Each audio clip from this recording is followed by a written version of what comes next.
practicing gratitude. It is my single most important life practice, I'd have to say. And I know with Thanksgiving coming, many people think about being thankful. There's lots of talk about Thanksgiving and blessings, but that's kind of like going to church on just Christmas and Easter. It counts, but it's not consistent, because for me, gratitude is something that is necessary and should be practiced every day, because making space for appreciating what you have opens you up for a happier, more fulfilled existence, I guarantee, while ensuring that those blessings just keep flowing. This is the truth. It's a law. What you focus on in your life expands. So focusing on what you're grateful for increases positive vibrations and feelings of joy. Just one good feeling builds on another good feeling and another. And if you actively appreciate all that you have in life, no matter how small it is, what you notice is that you end up having more. And when you hone in on what you don't have, you never have enough. So being grateful, I've learned, allows us to fill in the cracks and crevices between what we desire and what we already have with positivity. So we can pave the way for grace to show up and lead to an even better life. So how do you make gratitude a habit? For me, the first thing I do in the morning is I read some sort of spiritual enlightenment that allows me to start the day with a positive frame of mind that will only help usher in even more positive energy. And for me, that is the Daily Word, which is Christian-based, or the Book of Psalms, also Christian. Mark Nepo's Book of Awakening is just spiritual, no religion, with a daily meditation. And Rumi or Mary Oliver. There's something called Bowl of Sake that I love too. It's a spiritual Sufi teachings that you can download for free into your inbox. But the greatest thing that I've ever done is having a gratitude journal. So I started one over 20 years ago. And every day for years now, I write down 5 things that I am grateful for. I believe you got to write them down, because there is power in the written word. And it can be anything, big or small. Some days those things will come easy, a chat with a close friend, or taking a walk in the crisp fall air, having a loved one cook you a dinner or bring you a cup of tea. Some days it might be difficult to even think of anything. And that's completely normal. And when things don't easily come to mind, go back to your breath, because if you breathe in, you ought to be grateful.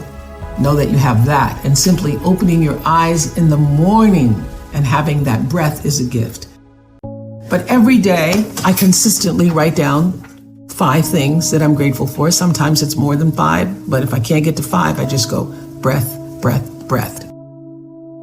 Gratitude is a posture of your heart, a choice and a privilege. So I hope that you'll make the choice to initiate a daily gratitude practice if you haven't already. I've been saying it for years, because this I know for sure.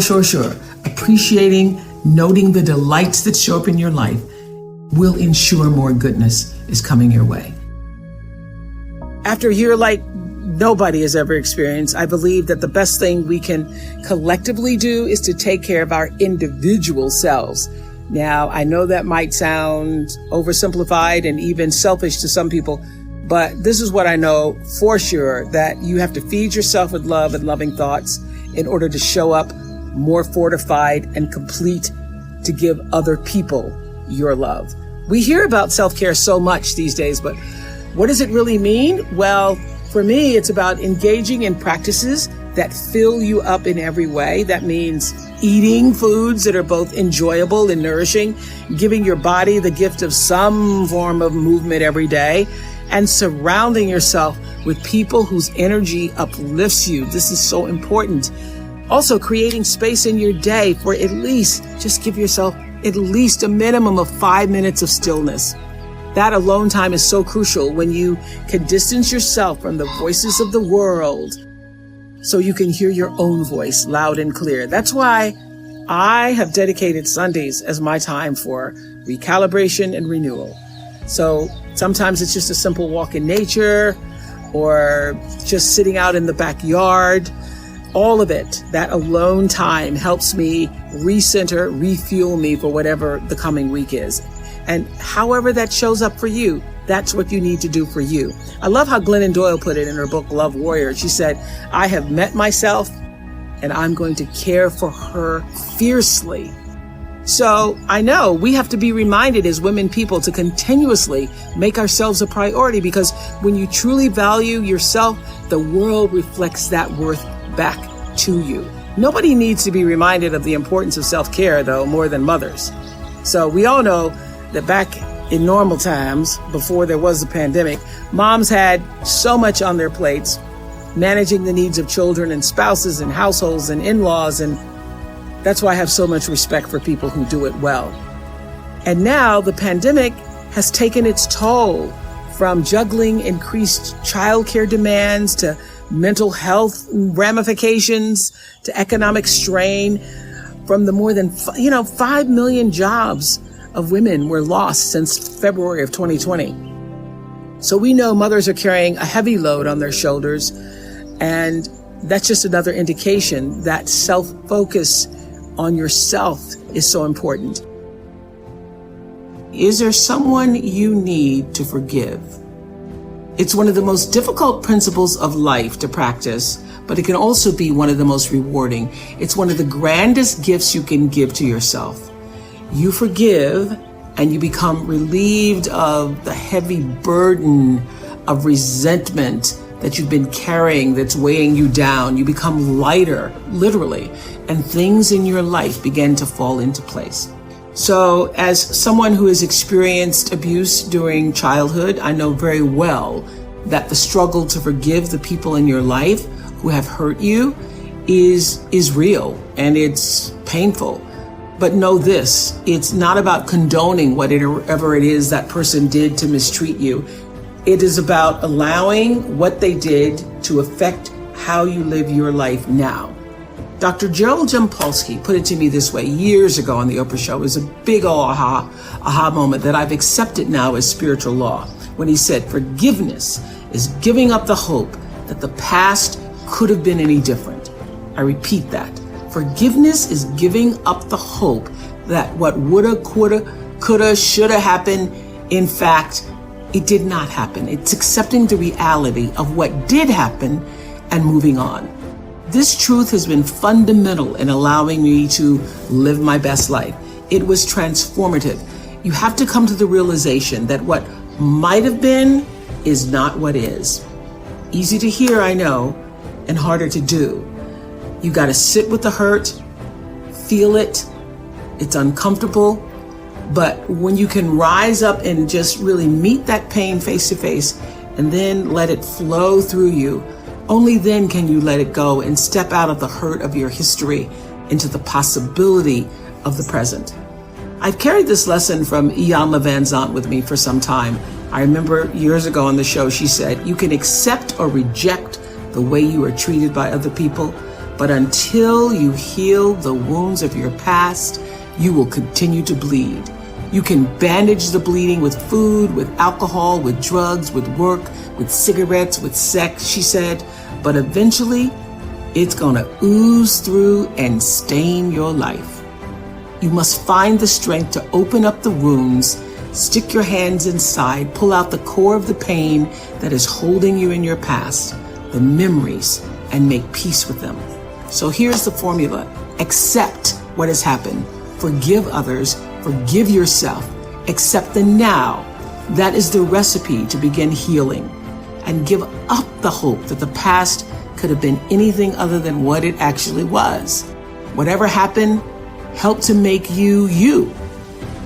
My hope is that you find the courage to relinquish all your grudges, because what I do know for sure is that on the other side of forgiveness is freedom. The freedom to live the life for which you were intended and the one you actually deserve.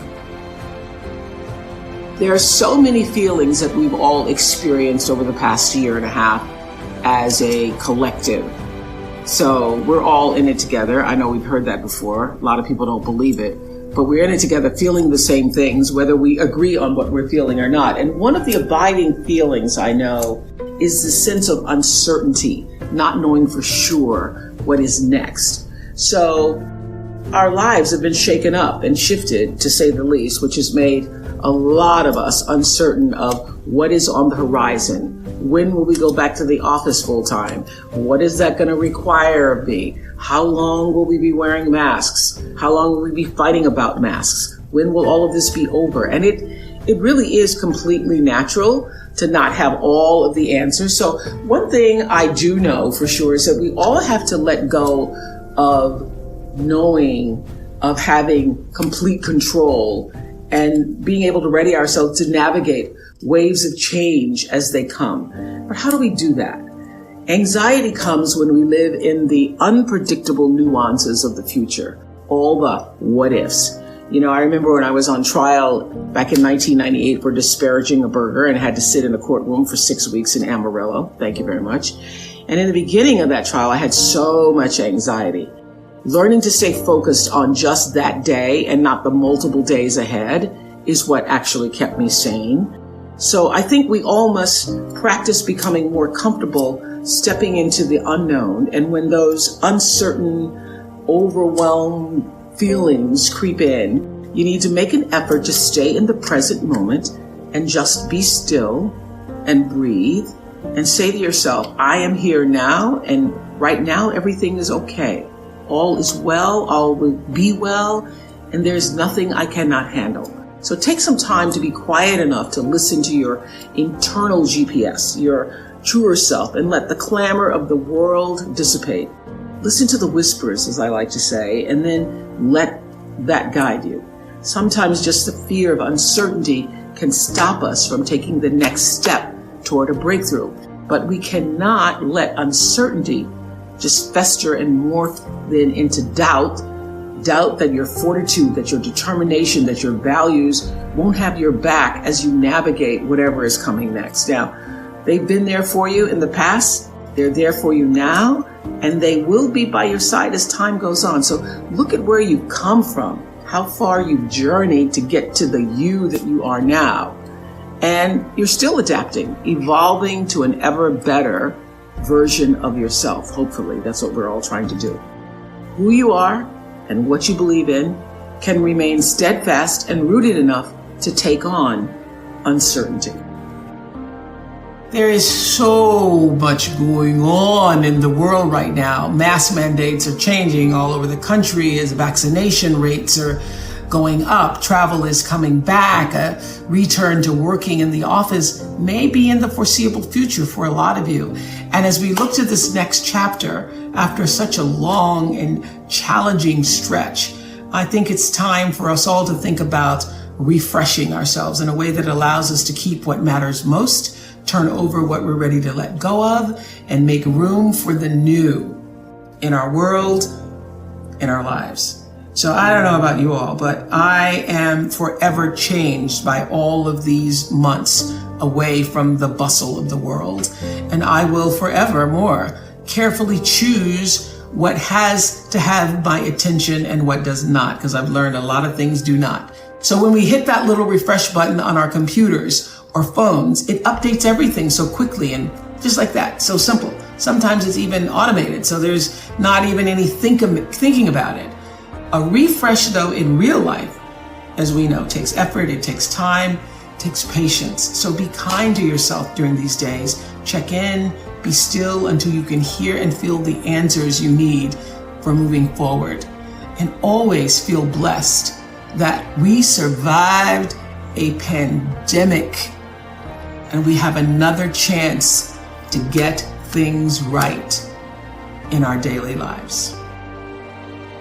And I would say that the best way to begin to figure out who you are really meant to be is to ask the universe, God, that question. God, how can I be used in service to myself first? And how can I then use that service to serve the world? Use your life to serve the world, and you will find that it also serves you. One of the biggest mistakes people make is thinking that they have to get paid a lot of money or even get paid at all for their calling. You are here to honor your calling, whether you're paid for it or not. If you can get paid for it, that makes life exponentially better But if you are not paid for it, that is also really just fine, because honoring the calling feeds everything else you do in your life. Letting go of energy that's clouding your vision and holding you back. It's a life practice that I learned long ago that has freed me, so many ways.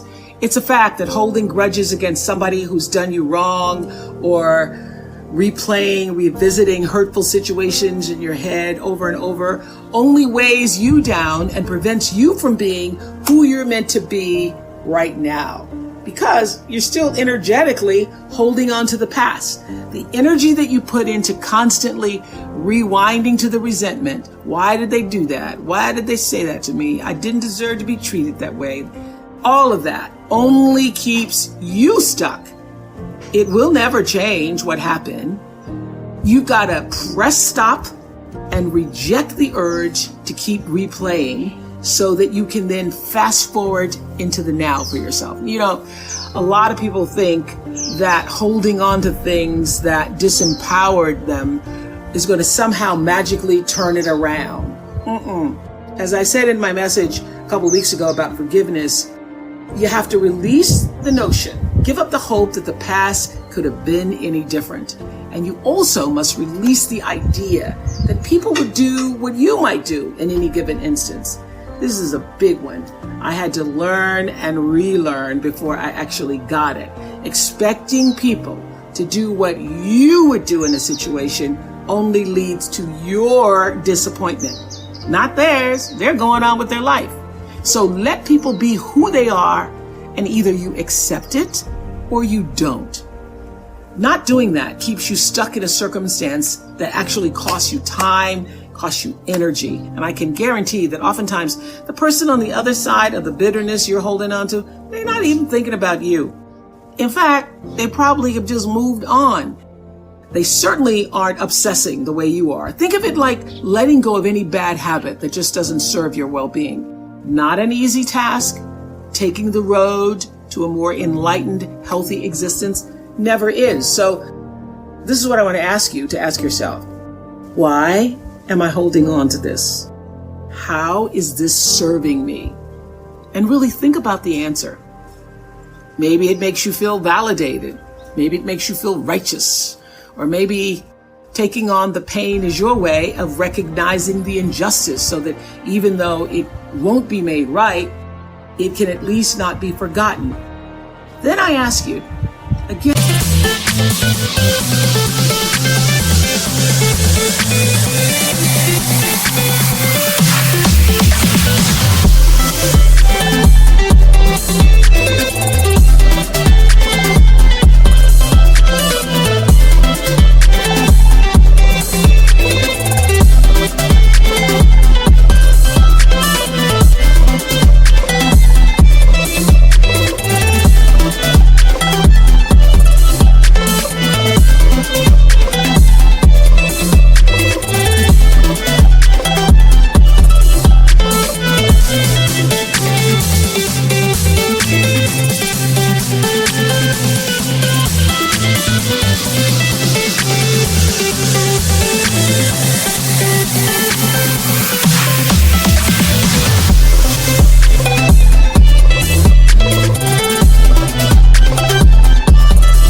do you want to be right or do you want peace?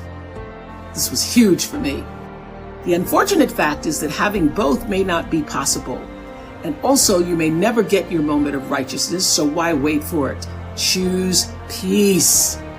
What I know for sure is that in this world, time is a moving on, and it's our most valuable commodity.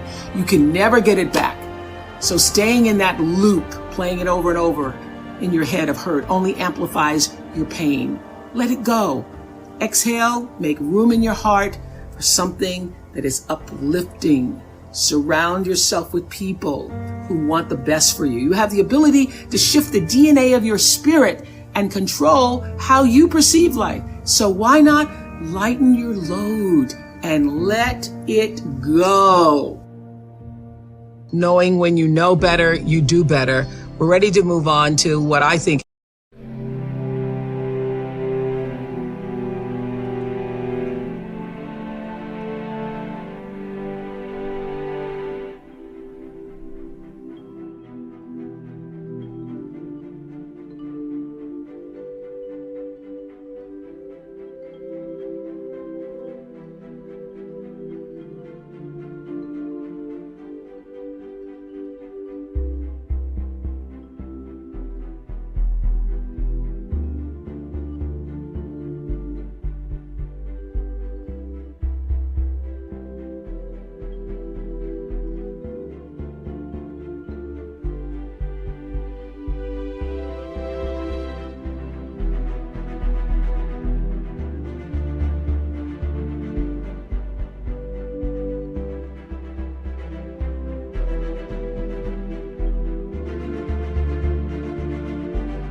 is another powerful lesson that I started to get when I was a really young girl, having been raised by my grandmother, and then at 6 years old being separated from my grandmother, being moved to Milwaukee and suddenly in a foreign environment for myself.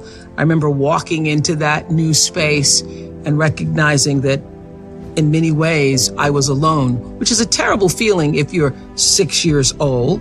But I have always had the deep understanding for myself that if anything was going to move forward in my life, that I was going to have to be responsible for making that happen. And I know that to be true now and can articulate it as you are responsible for your life. And if you're sitting around waiting on somebody to save you, to fix you, to even help you, you are wasting your time, because only you have the power to take responsibility to move your life forward. And the sooner you get that, the sooner your life gets into gear. This is what I know from doing 25 years and thousands of interviews on the Oprah Show. It does not matter where you come from. I have seen people come out of the desert, walk across the desert, being born in the most dire of circumstances. Doesn't matter what your mama did, whether she did or had a PhD or no D.